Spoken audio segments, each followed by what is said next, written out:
अस्सलाम वालेकुम एवरीवन, कैसे हैं आप सब लोग। I hope you all are doing good and welcome back to my channel. तो जी, आज मैं आपसे थोड़ी सी गपशप लगाने जा रही हूँ। तो मैं बाहर निकली थी वॉक पे। काफ़ी देर बाद आज मेरा ये व्लॉग आने वाला है। इसी टाइम पे निकलती हूँ बाहर वॉक के लिए, तो क्योंकि हेल्थ भी ज़रूरी है और बाहर सर्दी होती है स्टिल, आल्दो कि सन अभी है। तो आज मैंने सोचा कि मैं आपके साथ आज बात भी करती हूँ।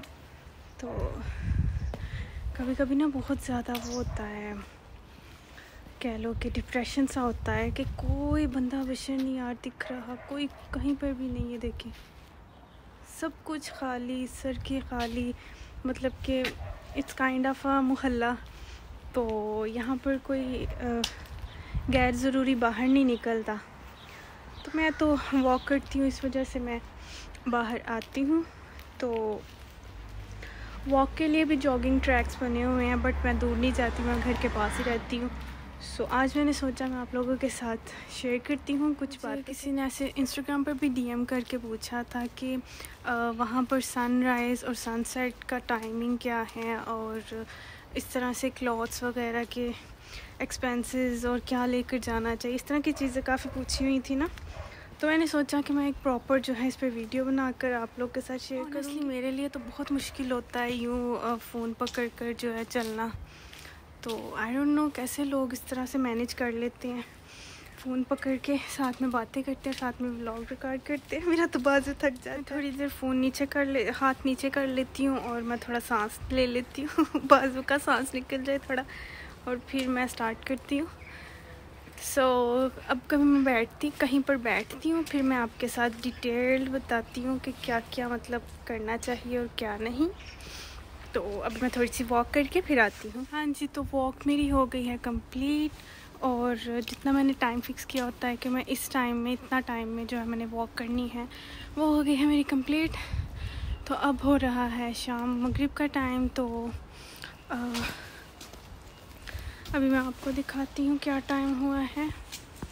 ये देखिए जी, 4:52 हुए हैं और वो हमारी पुरानी गाड़ी खड़ी है तो अब सूरज भी जो है वो गुरूब हो चुका है, वो देखें।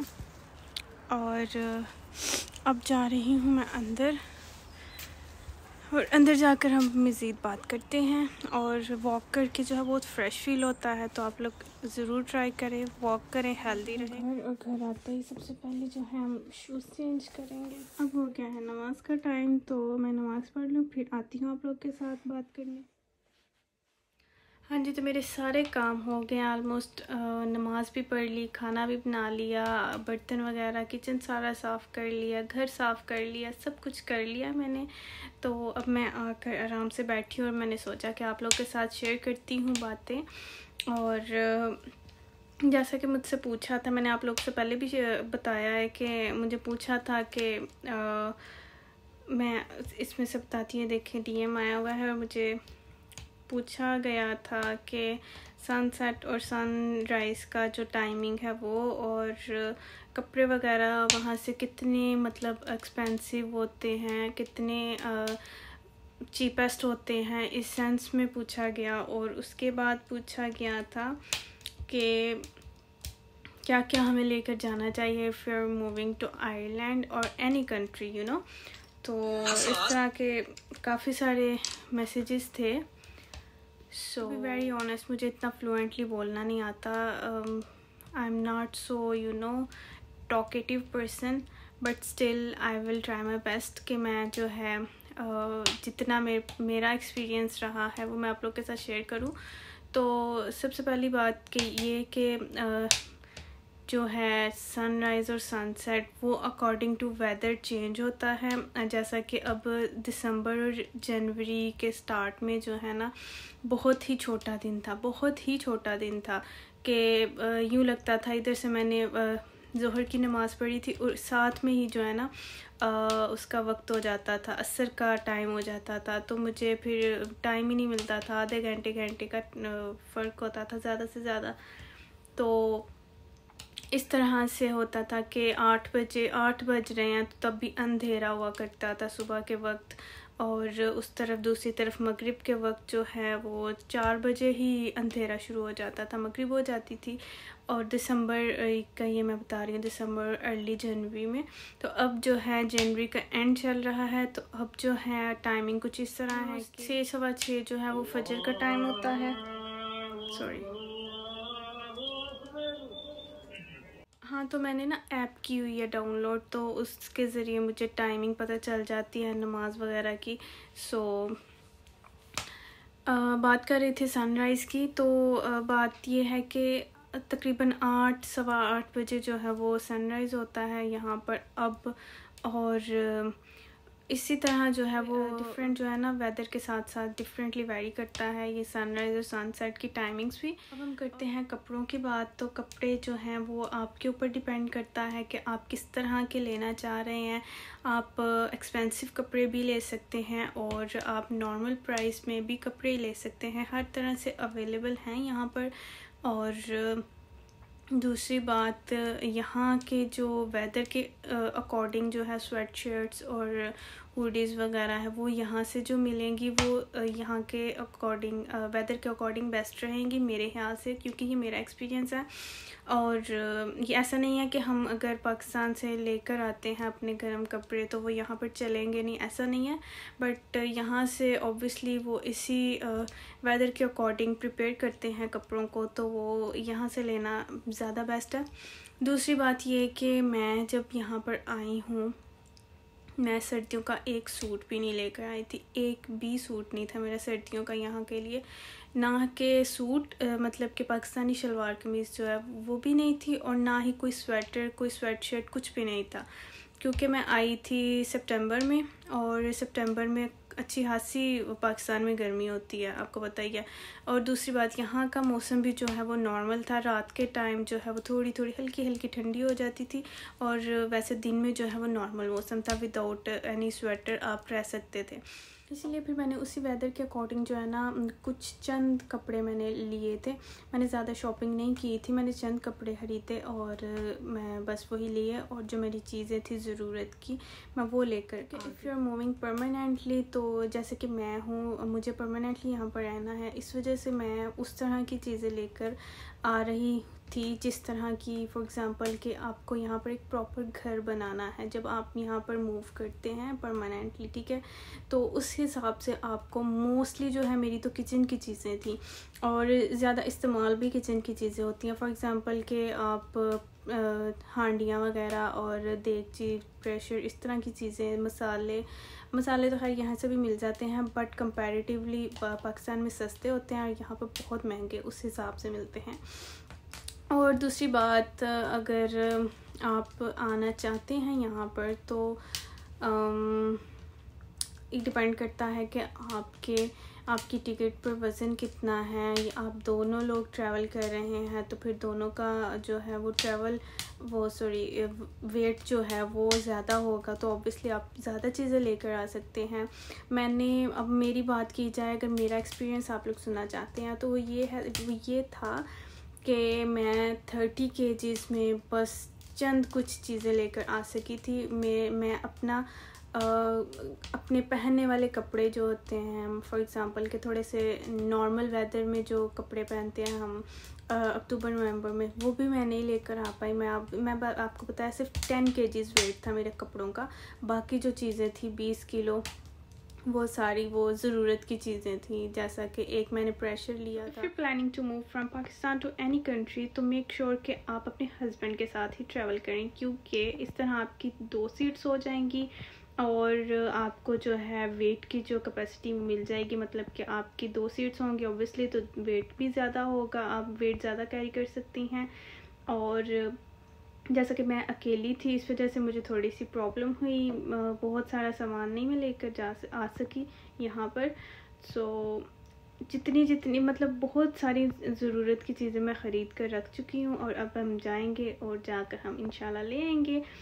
और मेरा मेकअप भी, इतना सारा मेकअप मेरा पड़ा हुआ है, मैं इतना मिस करती हूँ अपने मेकअप को। मैंने सिर्फ जो मेन जो ज़रूरत की चीज़ें थी वो मैंने बस रख ली, और वो भी मैंने अपने हैंड बैग में रखी। और मेरे साथ इंसिडेंट ये वाला पेश आया मैं जब ट्रैवल कर रही थी ना, मेरे ट्रैवल व्लॉग में ये मैंने पहले भी बात बताई थी कि जो मेरा हैंड बैग है वो उन्होंने उसको भी काउंट किया। हैंड कैरी में 7 kgs था, ठीक है, और जो मैंने बुक करवा लिया था वो 30 kgs था, बड़ा बैग जो होता है।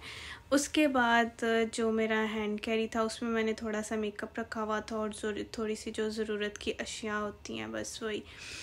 उसके बाद जब उन्होंने शायद मुझे अकेली को देखा या आई डोंट नो क्या देखा उन्होंने, तो उन्होंने बोला जी ये बैग भी दिखाएं, और उसने जो है मतलब सब कुछ क्लियर करके सब कुछ क्लियर हो चुका था। मैं बस अंदर एंटर होने के लिए जा रही थी, तो उन्होंने बस देख लिया, तो वहाँ पर एविएशन अथॉरिटी वाला आदमी था कोई, तो उन्होंने बोला कि जी आप ये भी चेक करवाएं। तो मैंने बोला ये तो हैंड बैग है, हैंड बैग का वेट तो काउंट नहीं होगा ना।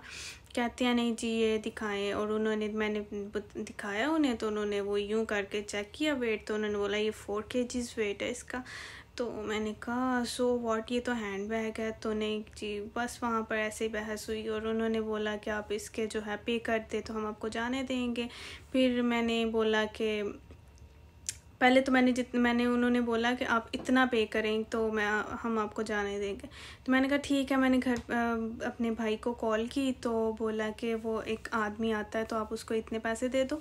तो जी उसके बाद जब वो आदमी मेरे भाई के पास जाता है तो वो कहते हैं जी कि पैसे इतने नहीं इतने हैं, उससे डबल करके जो है वो पैसे मांगने लग गए। मतलब इतनी जो है ना बेईमानी है पाकिस्तान में, इस वजह से तो शायद हमारा मुल्क इतनी तरक्की नहीं कर पाता। दोबारा वो आदमी मेरे पास आए और उन्होंने बोला कि इतने नहीं, हमने जी इतने वेट के इतने बोला था और ये वो। तो मैंने बोला नहीं जी मैं नहीं दे रही, कि आप मैं निकाल देती हूँ सामान। तो कहते हैं चले ठीक है आप इतने ही दे दें। तो फिर मैंने फिर से कॉल की, तो मैंने कहा आदमी आने लगा है तो आप उसको इतने ही पैसे दे दो। तो मैंने कहा मुझे कोई रिसीट दें कि मुझे पता चले कि मैंने आपको पे किया है, ताकि मुझे नेक्स्ट आगे जाकर कोई तंग ना करे कि आपके पास वेट ज़्यादा है। तो कहते हैं नहीं जी बस यहीं पर था, जो भी है आगे आपको कोई नहीं पूछेगा, तो रिसीट की कोई ज़रूरत नहीं है। तो खैर मैंने दिल में कहा कि अभी तो भाई मुझे जाने की पड़ी है, मैं खैर खैरी से चली जाऊं। तो फिर मैं अल्लाह का नाम लिया और फिर मैं आ गई।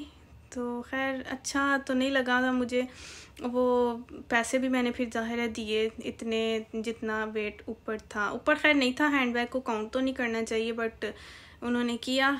तो उसके बाद बस ये मेरी ट्रैवल स्टोरी है।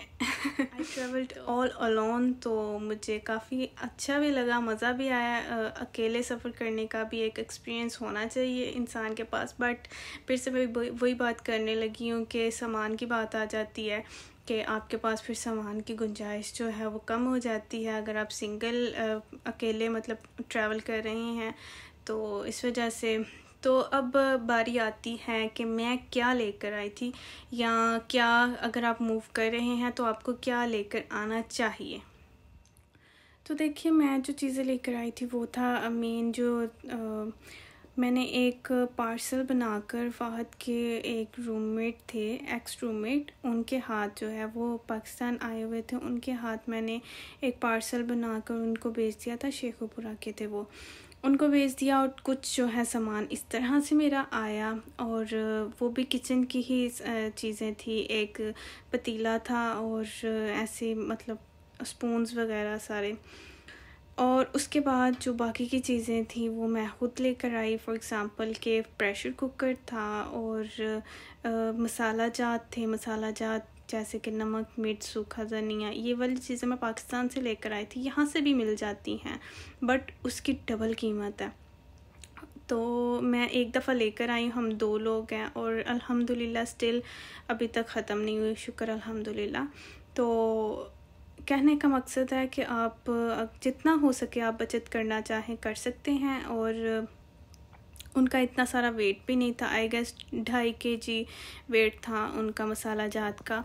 और उसके बाद मैं आपको सजेस्ट करूँगी कि आप कोई ना कोई जो है डिनर सेट जो है प्लास्टिक का वो लेकर आएँ, क्योंकि यहाँ पर जो है हम लोग जब अपने घर मूव हुए तो इट वाज़ ऑल न्यू। तो इसके लिए फिर हमें यहाँ से ही जो है मतलब डिनर सेट लेना पड़ा। और उसकी जो अगर हम पाकिस्तानी रुपीस में काउंट करें, प्राइस को कन्वर्ट करें, तो वो 10-12 हज़ार का जो है हमें मिलता है यहाँ से। इसलिए अगर आप अपना थोड़ा सा आपके पास कैपेसिटी है वेट की, तो आप अपनी ज़रूरत की ज़्यादा फुल डिनर सेट बेशक आप ना लेकर आएँ, मगर वो चीज़ें जो आप यूज़ कर सकते हैं आप वो लेकर आएँ, ठीक है। दूसरी चीज़ के जो मेन चीज़ें हैं जो जिसमें आपने खाना बनाना है, वो मेन बर्तन, वो चीज़ें आप वो रखें। और उसके बाद जिस तरह से डिनर सेट जो है वो मैंने यहीं से लिया। और यहाँ पर जो है डिनर सेट में 4 प्लेटें बड़ी होती हैं, डिनर प्लेट्स, 4 प्लेटें छोटी होती हैं और 4 बाउल होते हैं, बस दैट्स इट। और वो बाउल्स भी जो है ना, सूप बाउल्स नहीं होते छोटे वाले, वो। So that's it. हमारे तो 80 पीसेस के होते हैं ना डिनर सेट्स, यहाँ पर वो नहीं है। और दूसरी बात, आप और क्या लेकर आना चाहते हैं, मतलब और आप जो भी फील करते हैं कि ये ज़रूरी है, आप वो रख सकते हैं और वो लेकर आ सकते हैं। तो इस तरह से जो है आपको पता ही नहीं चलता कि वेट कैसे कंप्लीट हो गया, पूरा हो गया भैया, बस। मेरा वेट पूरा हो गया था। उसमें से फिर मैंने कई चीज़ें निकाली थी, ऑलमोस्ट 5 kgs जो है वो ज़्यादा था, तो फिर मैंने सब कुछ निकाला। मेरा फ़ोन का स्टैंड जो है, जो ट्राइपॉड स्टैंड होता है, वो मैंने लेकर रखा हुआ, वो भी मैंने डाला हुआ निकाल दिया कि वेट जो है वो ज़्यादा है। रिंग लाइट, इस तरह की चीज़ें मैं सब कुछ डाल कर निकाल आई। तो अभी तक विदाउट स्टैंड जो है वो वीडियोस चल रही हैं। इंशाल्लाह वो भी आ जाएगा। तो यहाँ पर आकर मैंने बहुत सी चीज़ें जो हैं यहाँ पर ली हैं। सो आप अगर आपके पास वेट की गुंजाइश है तो आप वहीं से लेकर आएँ, क्योंकि यहाँ पर फिर थोड़ा सा कॉस्टली हो जाता है। सो यही थी आज की वीडियो। तो अगर मैंने कुछ मिस किया है तो आप मुझे बता दें कमेंट सेक्शन में। अगर आपका कोई और क्वेश्चन है तो आप मुझे कमेंट सेक्शन में लाजमी पूछ सकते हैं। विदाउट झिझक इंसान को पूछ लेना चाहिए, क्योंकि जैसे मैं भी नई थी तो मुझे भी इतना नहीं खास पता था कि क्या होता है क्या नहीं। तो मैं भी अभी नई फ्रेश यहाँ पर आई हूँ। सो मुझे जो मतलब मेरे जहन में है था मैंने आपके साथ शेयर कर लिया है। तो अगर कोई कुछ रह गया है आपके जहन में, अभी भी कोई क्वेश्चन है, तो आप लोग मुझसे पूछ सकते हैं। I would love to share my experience with you guys. So या अब मिलते हैं हम अगली वीडियो के साथ। तो इंशाल्लाह इफ़ यू वांट, कितने सारे लोगों ने मुझे बोला, मतलब मेरी बहनों ने ही इंस्टाग्राम फैमिली में मुझे डीएम करके बोला कि आप इस तरह से जो है डेली रूटीन व्लॉग्स अपलोड किया करें और ये वो। सो आई एम प्लानिंग, तो इंशाल्लाह देखते हैं मैं कब स्टार्ट करती हूँ। तो आज मैं काफ़ी वीक्स के बाद जो है व्लॉग ऐड कर रही हूँ, तो किसी वजह से मैं नहीं कर रही थी। सो अब इंशाल्लाह करूँगी। तो आप लोग भी देखिएगा, प्यार दीजिएगा, मेरे चैनल को सब्सक्राइब करें, शेयर करें वीडियो अपने फ्रेंड्स एंड फैमिली के साथ, और वीडियो को लाइक ज़रूर कीजिएगा। अब मिलते हैं हम अगली वीडियो के साथ। तब तक के लिए अल्लाह हाफिज़, अपना ख्याल रखिए, दुआ में याद रखिएगा। अल्लाह हाफिज़, थैंक्स फॉर वॉचिंग।